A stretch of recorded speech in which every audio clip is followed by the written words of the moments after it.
नमस्कार, वंदे मातरम। मैं बलदेव राजपूत, दुर्ग, छत्तीसगढ़ से।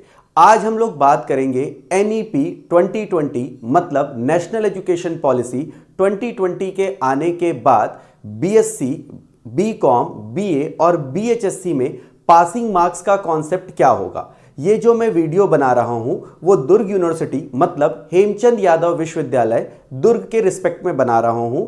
मैं ये उम्मीद करता हूं कि छत्तीसगढ़ की बाकी यूनिवर्सिटीज में भी अभी सेम कॉन्सेप्ट लागू होगा, क्योंकि जब नेशनल एजुकेशन पॉलिसी 2020 लागू किया गया था तो छत्तीसगढ़ के 8 ऑटोनॉमस कॉलेज में सेमेस्टर सिस्टम कर दिया गया और उसके बाद इस साल मतलब 22-23 में जो 8 ऑटोनॉमस कॉलेज थे उन्हें सेमेस्टर कर दिया गया और जो 23-24 है उसमें बीएससी फर्स्ट ईयर में जो कोर्स है उसमें चेंज किए गए हैं। बीएससी फर्स्ट ईयर के कोर्स को जब हम देखते हैं तो हमको ऐसा लगता है कि आगे आने वाला जो एजुकेशनल ईयर है मतलब जो 24-25 रहेगा उसमें बीएससी, बीए, बीकॉम और बीएचएससी जैसे कोर्सेज को भी आपको सेमेस्टर सिस्टम में पढ़ने का मौका मिलेगा।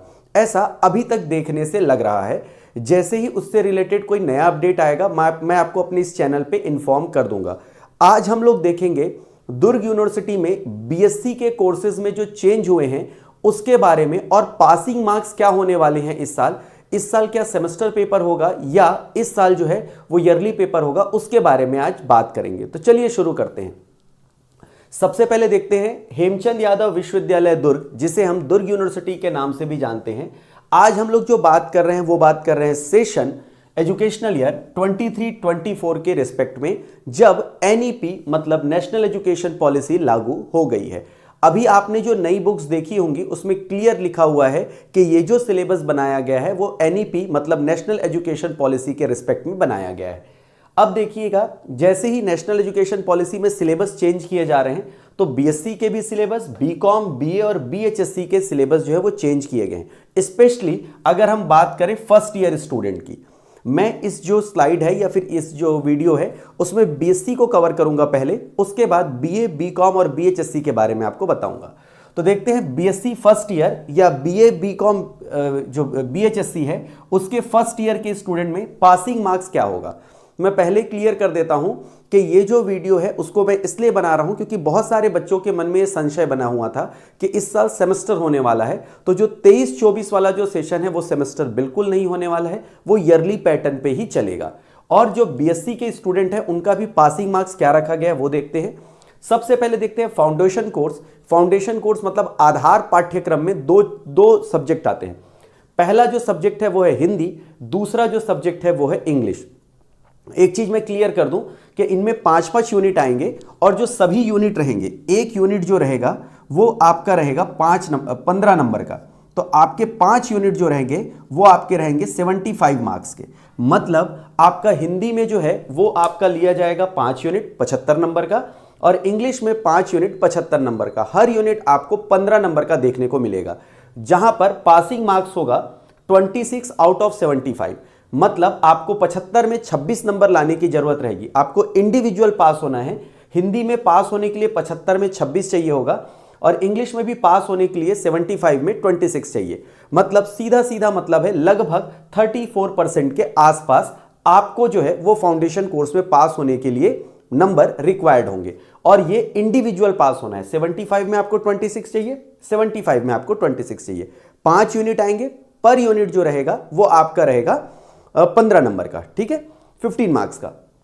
दूसरा चलते हैं फिजिक्स की तरफ। तो फिजिक्स में इस बार 2 पेपर होंगे। पहला पेपर जो रहेगा फिजिक्स फर्स्ट पेपर, जिसका नाम रखा गया है मैकेनिक्स, और इसमें इंडिविजुअल पास होना है। पहले जो सिस्टम हुआ करता था मतलब 23-24 से पहले आपको फिजिक्स के दोनों पेपर में मिला के 33 मार्क्स चाहिए होते थे पास होने के लिए।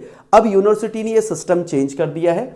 फिजिक्स फर्स्ट पेपर जो मैकेनिक्स नाम रखा गया है इसमें 5 यूनिट आएंगे। ईच यूनिट मतलब प्रत्येक यूनिट जो है वो 10 नंबर का आएगा और आपको इंडिविजुअल पास होना है। मतलब फिजिक्स फर्स्ट पेपर मतलब मैकेनिक्स में आपको 50 में 17 नंबर मतलब 15 में 17 मार्क्स रिक्वायर्ड होंगे। जबकि फिजिक्स सेकंड पेपर जिसका नाम रखा गया है इलेक्ट्रिसिटी एंड मैग्नेटिज्म, उसमें भी आपको 50 में 70 नंबर कंपलसरी है।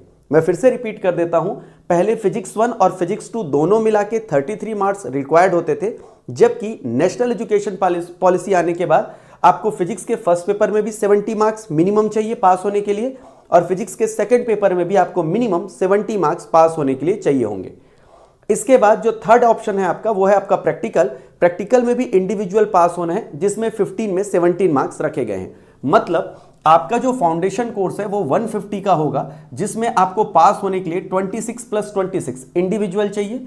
वैसे ही फिजिक्स जो है वो 50 मार्क्स का आपका मान के चलिए पहला पेपर, 50 मार्क्स का आपका दूसरा पेपर और 50 मार्क्स का प्रैक्टिकल होगा। इस तरह से फिजिक्स जो है वो आपका 150 मार्क्स का होगा, जिसमें आपको इंडिविजुअल 17 17 17 सिस्टम रखा गया है। मतलब आपको फिजिक्स के फर्स्ट पेपर में इंडिविजुअल 50 में 17 चाहिए, फिजिक्स के सेकंड पेपर में आपको 15 में 17 मार्क्स चाहिए, इवन प्रैक्टिकल में भी मिनिमम आपको 17 मार्क्स रिक्वायर्ड होंगे, तभी आपको पास कंसीडर किया जाएगा।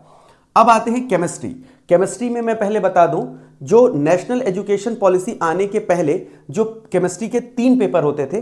पहले पेपर का नाम होता था इनऑर्गेनिक केमिस्ट्री, दूसरे पेपर का नाम होता था ऑर्गेनिक केमिस्ट्री और तीसरे पेपर का नाम होता था फिजिकल केमिस्ट्री। हिंदी में कहें तो अकार्बनिक रसायन, कार्बनिक रसायन और भौतिक रसायन। अब क्या किया गया है कि जो भौतिक रसायन था उसको आपका फिजिकल केमिस्ट्री जो है उसको इनऑर्गेनिक केमिस्ट्री के साथ और ऑर्गेनिक केमिस्ट्री के साथ मर्ज कर दिया गया है। जैसे केमिस्ट्री का जो पहले पेपर का नाम रखा गया है वो रखा गया है इनऑर्गेनिक एंड फिजिकल केमिस्ट्री, मतलब अकार्बनिक और भौतिक रसायन। इसका सीधा सीधा मतलब है कि आपके पेपर कहने के लिए तो 2 हैं, लेकिन अब वो जो है 3 पेपर को 2 पेपर में मर्ज कर दिया गया है। तो यहां पर देखते हैं इनऑर्गेनिक प्लस फिजिकल जो केमिस्ट्री है उसका पेपर होगा 50 नंबर का। इसमें भी 5 यूनिट आएंगे और सभी यूनिट जो है मिनिमम 10 नंबर के रहेंगे। तो 5 यूनिट आ रहा है, 1 यूनिट 10 नंबर का, तो 5 यूनिट हो गया आपका 50 नंबर का। आपको मिनिमम 17 मार्क्स रिक्वायर्ड होंगे, मतलब इस पेपर में आपको इंडिविजुअल पास होना है। दूसरा पेपर है ऑर्गेनिक प्लस फिजिकल केमिस्ट्री, मतलब कार्बनिक रसायन और भौतिक रसायन, ये दोनों का जो मिक्स रहेगा। 5 यूनिट आएगा इसमें भी। इस 5 यूनिट का जो 1 यूनिट का जो नंबर है वो 10 नंबर रहेगा, तो 5 यूनिट का 50 नंबर हो जाएगा। और 50 मार्क्स में मिनिमम आपको 17 इंडिविजुअल लाने हैं। मतलब आपको इनऑर्गेनिक प्लस फिजिकल केमिस्ट्री का जो पहला पेपर है केमिस्ट्री का, उसमें 50 में 17 मार्क्स मिनिमम चाहिए। ऑर्गेनिक प्लस फिजिकल केमिस्ट्री जो है उसमें आपको मिनिमम 50 में से 17 नंबर, मतलब 50 में 70 मार्क्स मिनिमम रिक्वायर्ड है। वहीं प्रैक्टिकल जो है वो 50 नंबर का लिया जाएगा, जिसमें आपको 17 नंबर मतलब 17 मार्क्स मिनिमम रिक्वायर्ड है। इस तरह से केमिस्ट्री जो है वो 50 50 50 मतलब टोटल जो है 150 मार्क्स का होगा, जहां आपको केमिस्ट्री के पहले पेपर में इंडिविजुअल पास होना है 17 मार्क्स, फिर दूसरे पेपर में इंडिविजुअल पास होना है 17 मार्क्स। उसी तरह प्रैक्टिकल में भी मिनिमम आपको 70 मार्क्स रिक्वायर्ड होंगे। पहले क्या होता था कि इनऑर्गेनिक, ऑर्गेनिक और फिजिकल के 3 अलग अलग पेपर होते थे। पहला पेपर 33 मार्क्स का हुआ करता था, दूसरा पेपर 33 मार्क्स का हुआ करता था, थर्ड पेपर 34 मार्क्स का हुआ करता था। अब उन दोनों को, तीनों को मर्ज करके 50-50 के 2 बना दिए गए हैं, जिसमें आपको जो मिनिमम है वो हर पोर्शन में पास होना है। पहले हमेशा मैं बार बार एक ही चीज को रिपीट इसीलिए कर रहा हूं ताकि आपको यह कॉन्सेप्ट क्लियर हो कि पहले जो है वो तीनों पेपर केमिस्ट्री के मिला के आपको 33 मार्क्स चाहिए होते थे। अब ऐसा नहीं है, आपको हर पेपर में इंडिविजुअल मार्क्स लाने पड़ेंगे और ये बिल्कुल मेंशन है आपके सिलेबस में। तो चलिए अब आगे बढ़ते हैं मैथ्स की तरफ। मैथ्स का पहले पेपर का नाम हिंदी में कलन या कैलकुलस रखा गया है। इसमें भी 1 यूनिट जो है वो 10 मार्क्स का होगा और मिनिमम 5 यूनिट होंगे जो कि 50 मार्क्स के होंगे। इसमें भी सेम आपके पासिंग मार्क्स 17 रखे गए हैं। दूसरे पेपर का नाम रखा गया है अलजेब्रा। इसमें भी 5 यूनिट जो है वो 50 नंबर के होंगे। इस तरह हर एक यूनिट 10 नंबर का होगा, 10 मार्क्स के होंगे, जिसमें आपको मिनिमम इंडिविजुअल 17 मार्क्स चाहिए। 50 नंबर का प्रैक्टिकल लिया जाएगा आपका मैथ्स का। ये नया इंट्रोड्यूस किया गया है कि 50 नंबर का आपका प्रैक्टिकल लिया जाएगा। अब इस प्रैक्टिकल को 2 भागों में बांटा गया है। पहला कैलकुलस प्लस अलजेब्रा, मतलब कैलकुलस और अलजेब्रा से रिलेटेड आपको कुछ क्वेश्चन असाइनमेंट के फॉर्म में आपको दिए जाएंगे। हो सकता है उससे रिलेटेड जो क्वेश्चन है आपको लैब में भी सॉल्व कराया जाए। दूसरा प्रोजेक्ट हिस्ट्री ऑफ मैथमेटिक्स, मतलब आपको एक प्रोजेक्ट बनाना पड़ेगा जिसमें आपको हिस्ट्री ऑफ मैथमेटिक्स, मतलब मैथमेटिक्स के इतिहास के बारे में एक अच्छे सा प्रोजेक्ट बनाना होगा। तो मुझे ऐसा लग रहा है कि 25 नंबर का आपका कैलकुलस प्लस अलजेब्रा का असाइनमेंट दिया जाएगा और आपको मैथमेटिक्स के बारे में जो जानकारी है वो आपको 25 नंबर की, मतलब ये 50 नंबर हो सकता है 25 और 25 दिया जा सकता है। अलग अलग कॉलेज में इसे अलग अलग तरीके से अप्लाई किया जाएगा, क्योंकि जो प्रैक्टिकल है वो कॉलेज का इंडिविजुअल मैटर है। वो चाहे तो आपको प्रोजेक्ट आपको दे दे, हिस्ट्री ऑफ मैथमेटिक्स को हो सकता है 50 नंबर का दे दे, या कई कॉलेजेस कैलकुलस और अलजेब्रा को ही 50 नंबर का असाइनमेंट लिखा सकते हैं।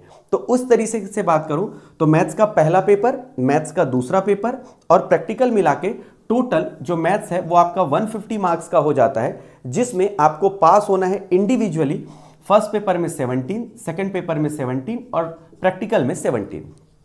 इसी तरह हम आगे बढ़ते हैं कंप्यूटर साइंस की तरफ। तो कंप्यूटर साइंस का जो पहला है सीएस का जो पेपर का नाम रखा गया है computer fundamental and operating system, इसका नाम रखा गया है। जैसे बाकी जगह 50 नंबर के पेपर होते थे सेम वैसा इसमें भी होगा। हर एक यूनिट जो है वो आपके 10 मार्क्स के आएंगे। टोटल नंबर ऑफ यूनिट आएंगे 5, मतलब ये हो जाएगा 50 मार्क्स का। मिनिमम जो आपको पासिंग मार्क्स है वो 17 चाहिए होगा। सीएस के दूसरे पेपर का नाम है programming with C and C plus, ये भी सेम वैसी रहेगा। एक यूनिट जो है वो आपका 10 मार्क्स का आएगा, तो 5 यूनिट आपके हो जाएंगे 50 मार्क्स के। इनमें भी मिनिमम पासिंग मार्क्स जो रखा गया है वो रखा गया है 17, और इसका जो प्रैक्टिकल है वो लिया गया है सी और सी प्लस प्लस के ऊपर, जहां पर आपको मिनिमम 17 मार्क्स रिक्वायर्ड होंगे। तो इस तरह अगर अपन बात करें तो सीएसबी जो है 50 50 50 मतलब टोटल 150 मार्क्स का होगा, जहां पर आपको हर पेपर में इंडिविजुअल मिनिमम पासिंग मार्क्स होगा 17 प्लस 17 प्लस 17। इसी तरीके से इंफॉर्मेशन टेक्नोलॉजी या हम आईटी की बात करें तो उस कंडीशन पे जो पहले पेपर का नाम रखा गया है वो रखा गया है communication fundamental and operating system. इसमें भी 5 यूनिट होंगे, एक यूनिट होगा 10 मार्क्स का, तो 5 यूनिट हो जाएंगे आपके 50 मार्क्स के। इसमें भी आपको जो मिनिमम पासिंग मार्क्स है वो 17 रिक्वायर्ड है। उसी तरीके से आईटी का जो दूसरा पेपर रखा गया है वो रखा गया है सी और सी प्लस प्लस, जो भी सेम एज इट इज। पहला यूनिट जो है वो 10 नंबर का, तो 5 यूनिट आपके हो जाएंगे 50 मार्क्स के। मिनिमम जो पासिंग मार्क्स रखा गया है 17। उसी तरह से प्रैक्टिकल में सी और सी प्लस प्लस से रिलेटेड प्रोग्रामिंग आपको बताए जाएंगे, इसमें भी जो आपके पासिंग मार्क्स है उसको 17 रखा गया है। तो जिस तरह बाकी सब्जेक्ट में रखा गया है तो 50 50 50 मतलब 50 50 50 150 का पेपर होगा, और आपको सभी पेपर में इंडिविजुअल पास होना है 17 17। अब इन सब को देखने से एक कॉमन जो कंक्लूजन निकलता है वो मैं आपको बताता हूं। जो अदर सब्जेक्ट है, अदर सब्जेक्ट लाइक बॉटनी हो गया, जूलॉजी हो गया, जियोग्राफी हो गया, स्टैटिक्स हो गया, माइक्रोबायोलॉजी हो गया, इस तरह से जितने भी कोर्सेज हैं जो आपके दुर्ग यूनिवर्सिटी में चलाए जाते हैं, उसमें जो मिनिमम पासिंग मार्क्स है वो रखा गया है 34%। पहले ये 33% होता था। एनईपी के आने के बाद इसे 1 नंबर इंक्रीज कर दिया गया है या 1% इंक्रीज कर दिया गया है, और अब आपको मिनिमम पास होने के लिए 100 में 34 मार्क्स मिनिमम रिक्वायर्ड होंगे। तो आप बीएससी ले लें, बीए ले लें, बीकॉम ले लें, आप बीएचएससी लें, आप किसी भी सब्जेक्ट से बिलोंग करते हो, अगर आपको यह जानना है कि भाई मेरे पासिंग मार्क्स कितने हैं तो उसका 34%, टोटल मार्क्स का 34% निकाल लें। और दूसरी चीज, पहले मिला के पास होना होता था और अब इंडिविजुअल पास होना है। जैसे कि अगर मैं बीए की बात करूं तो मिनिमम 34% पासिंग मार्क्स रखा गया है। इसका मतलब है अगर आपका कोई पेपर 75 का होता होगा तो आपको मिनिमम 26 लाना होगा, और अगर कोई पेपर आपका 50 मार्क्स का हो रहा होगा उसमें मिनिमम आपको 17 नंबर चाहिए होंगे। उसी प्रकार से बीकॉम में भी 34% आपके थ्योरी सब्जेक्ट। सिमिलरली अगर आपका पेपर 75 मार्क्स का हो रहा है तो आपको 26 लाने हैं, और अगर आपको 50 मार्क्स का हो रहा है तो 17 लाने हैं। सिमिलरली बीएचएससी में भी कितना आएगा आपका 34%, मतलब 75 में 26, 50 में 17। अगर आपके कोई भी नंबर दिए गए हैं और आप किसी भी, चाहे आप बीसीए के हो, बीकॉम के हो, किसी के भी हो, आप एक काम कर सकते हैं कि टोटल 34% टोटल मार्क्स का आप वैल्यू निकाल लीजिए। जो भी वैल्यू होगा वही आपका पासिंग मार्क्स कहलाएगा। मैं जो ये वीडियो बना रहा हूं वो सिर्फ फर्स्ट ईयर के बच्चों के लिए है। सेकेंड ईयर और फाइनल ईयर के लिए जो पैटर्न है वो पुराने की तरह ही रहेगा जैसे कि पहले हुआ करता था। मैं आपको रेफरेंस के लिए डिस्क्रिप्शन में आपको वीडियोस का लिंक दे दूंगा। तो बीएससी सेकेंड ईयर और फाइनल के लिए सेम रूल रहेगा। फर्स्ट ईयर के लिए जो मैंने आपको अभी बताया है पासिंग मार्क्स का कॉन्सेप्ट यही रहेगा।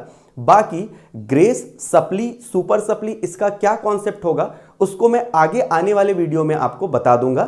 आप ये वीडियो ज़्यादा से ज़्यादा बीएससी, बीकॉम और बीएचएससी फर्स्ट ईयर वाले स्टूडेंट्स को आप शेयर करें, ताकि उनको ये पता चल सके कि एग्जैक्ट उनका पासिंग मार्क्स है क्या, जिससे उनको प्रिपरेशन करने में हेल्प मिलेगी। मैं उम्मीद करता हूं कि आज का यह वीडियो आपको इंफॉर्मेटिव लगा हो। तो मिलते हैं अगले वीडियो में, तब तक के लिए जय हिंद, वंदे मातरम।